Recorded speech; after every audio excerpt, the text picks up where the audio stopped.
Greetings, families, and welcome to Mr. Lewis's wonderful world of mathematics. I'd like to start out by just briefly introducing myself.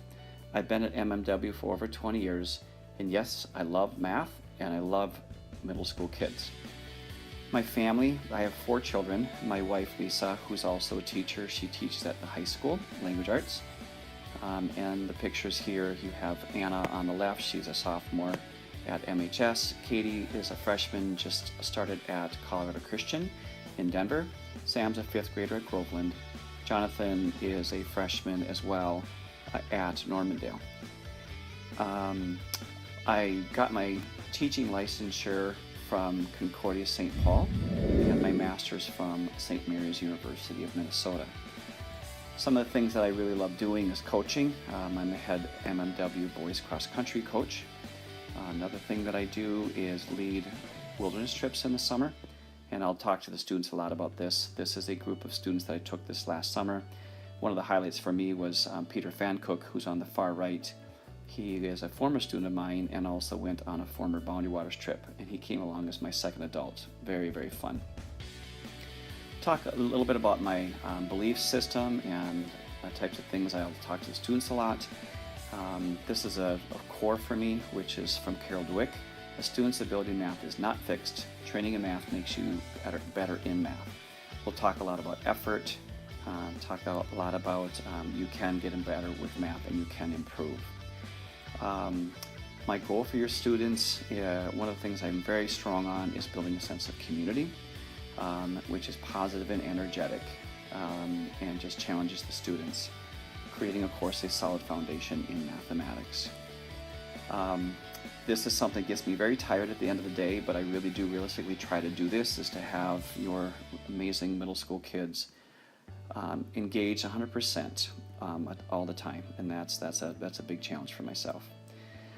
This is a silly contract, which I kind of want to explain a little bit, but it really is something I do talk to the kids about, which is it's basically this: I teach and you learn. And it sounds kind of dorky, I know, but really the focus for the students and for myself is creating a learning environment where they get from me what they need for the day. They should come home confident and be able to do their homework. If they say they did not understand what we did in class today, then somehow that contract didn't work, and your student and I need to talk about that. I really would like you as parents to just simply be support. If you enjoy math and want to help and work on problems with the students, etc., that's totally fine. But I don't ever want you to feel like you're the teacher. If you feel like you're having to teach, then something's not working right in the classroom. I have 2 different classes, so I'm speaking to right now my algebra students. So Algebra 7 will have a number of different things that I'll share with you guys via a handout that I'll send out to you in email very soon. But the book is accessible online, and there's lots and lots and lots of support there. For geometry, it's a little bit less user-friendly. We do have an online book, which is helpful, but there's a lot less video links and things like that. We inherited this curriculum from the high school, and we're making the best of it that we can. Sermons that I often preach, and I kind of make a joke with the kids about that, but it's very important, these sorts of things that I talk about. Mathematics is not a spectator sport.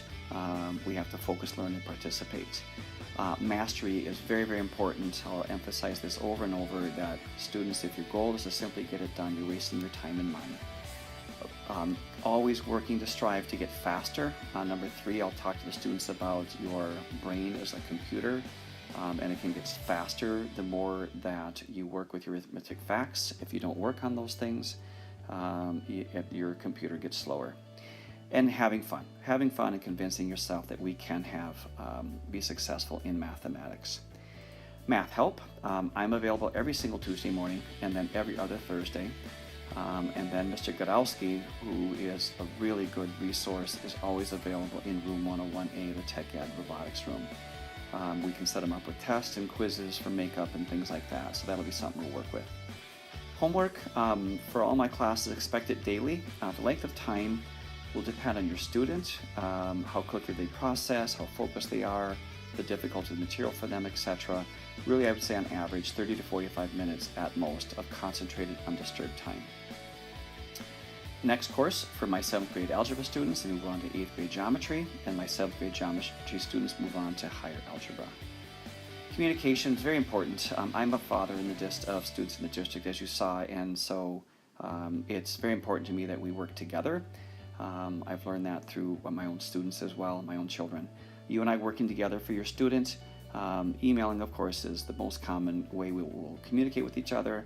I will phone call occasionally as needed. Skyward, just keep those updated, and parents can look at those, obviously, and Schoology and conferences, which we will have coming up very, very quickly. I really appreciate you taking time to look at this, and I look forward to a great year with your students. Thank you.